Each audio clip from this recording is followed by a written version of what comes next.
कहानी है रामपुर गांव की, जहां के मर्द महिलाओं को हमेशा नीचा दिखाने की कोशिश में रहते।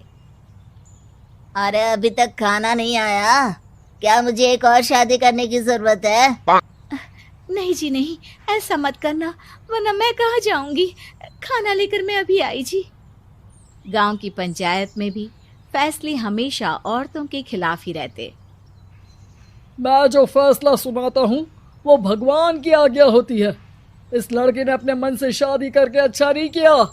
लड़के को घर भेज दो और इसकी शादी इसकी जाति की किसी लड़के से करवा दो। लेकिन ये लड़के, इसे तो गांव के बाहर निकाल दो। नहीं नहीं जमींदार साहब, ये क्या बोल रहे हैं? ऐसा नहीं हो सकता। मेरी बेटी मासूम है, इसे अच्छे बुरे की समझ नहीं है। अरे कहाँ जाएगी ये बेचारी? कहाँ जाएगी? इतनी चिंता है तो पूरे परिवार का गांव निकाला कर देते हैं। बेचारे पूरे बसे बसाए परिवार को गांव छोड़ना पड़ता है।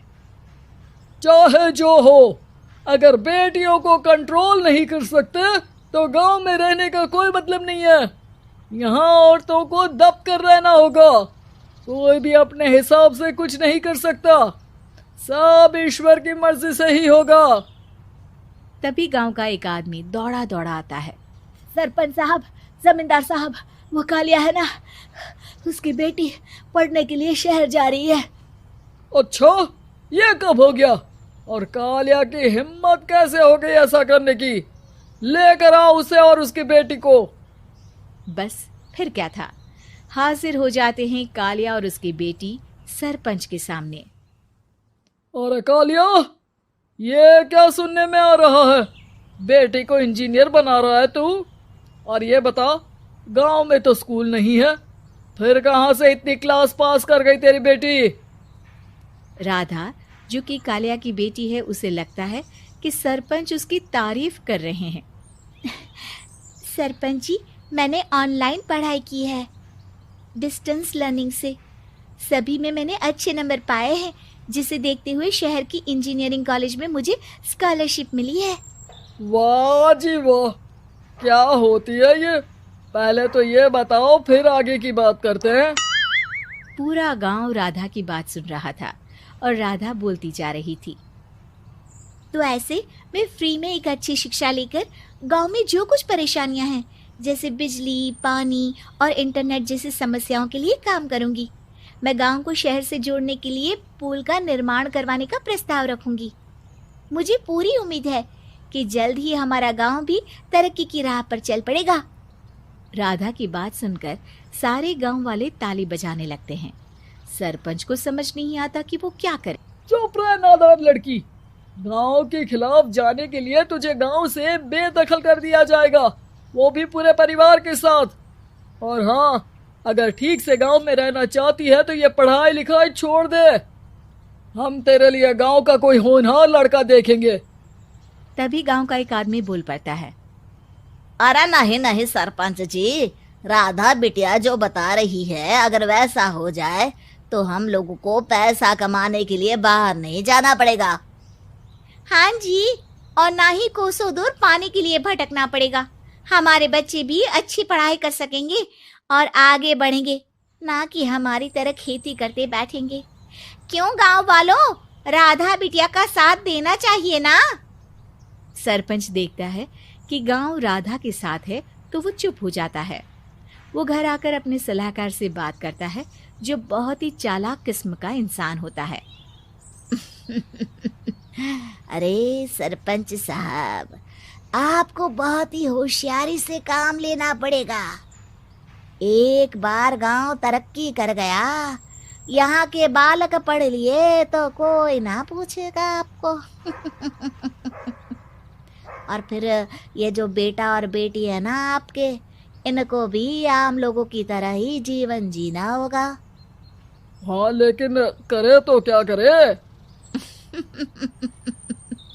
वो ना आप मुझ पर छोड़ दीजिए, बस मैं जैसा बोलूं करते जाइए।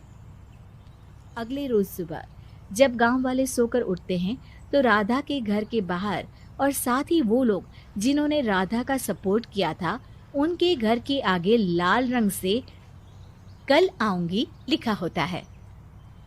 कल आऊंगी, यह क्या होता है? अरे यह तो खून से लिखा है, लगता है कोई भूत प्रेत या चुड़ैल का साया है। चलो सरपंच जी के पास चलते हैं।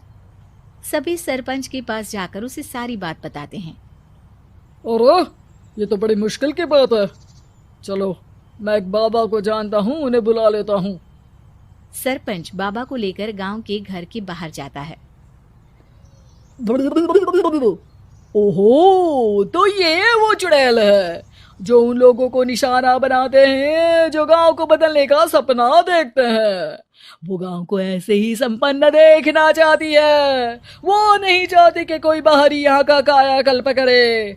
क्या तुम लोगों में से किसी ने गांव को बदलने की सोच रखी है?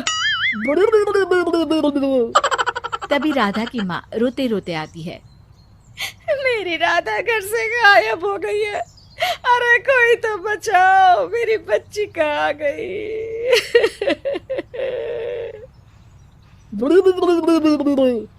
ले गई वो चुड़ैल, तेरी बच्ची को ले गई। अब वो उसे श्रापित करके छोड़ेगी, उस पर चुड़ैल का साया हो जाएगा।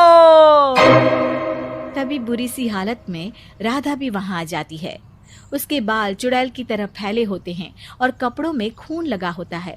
सभी राधा को देखकर डर जाते हैं। माँ, पता नहीं मुझे कौन उठा कर ले गया था। अरे दूर दूर हो जा चुड़ैल, अब हम लोग इस गांव में नहीं रुकेंगे। अरे कैसे बातें कर रहे हैं आप? कल तो आप मेरे भरोसे गांव का हुलिया बदलने, अपने बच्चों को पढ़ाने और तरक्की उन्नति की बात कर रहे थे, तो आज क्या हो गया आपको? ये फिर तुम लोगों को बहकाएगी। ये चुड़ैल गांव में आ चुकी है, ऐसे ही ये तुम्हारे घर के बच्चों को भी ले जाएगी। गांव वाले राधा को गांव से बाहर निकाल देते हैं। उसके माँ बाप रोते रहते हैं, लेकिन गांव वाले नहीं मानते। मैं भी अपनी बहन के साथ गांव के बाहर रहूंगा, लेकिन वो पढ़ाई नहीं छोड़ेगी। वहीं सरपंच के घर पर सलाहकार कहता है। देखा, सांप भी मर गया और लाठी भी नहीं टूटी। लेकिन अगले ही दिन सरपंच के घर के बाहर भी वही शब्द लिखे होते हैं। और फिर सरपंच की बीवी कहती है, हमारी बेटी को किसी ने अगवा कर लिया है। तभी राधा का भाई वहां आ जाता है। अरे गांव वालों, मैंने सरपंच जी की बेटी को देखा था। वो चुड़ैल उसे उठाकर ले जा रही थी। अरे क्या मजाक कर रहे हो? नहीं नहीं सरपंच जी, आप नहीं जानते। वो चुड़ैल अब आपकी बेटी में आ जाएगी, जैसे राधा के अंदर आ गई थी। तभी सरपंच की बेटी वैसी ही हालत में वहां आती है जैसे राधा आई थी।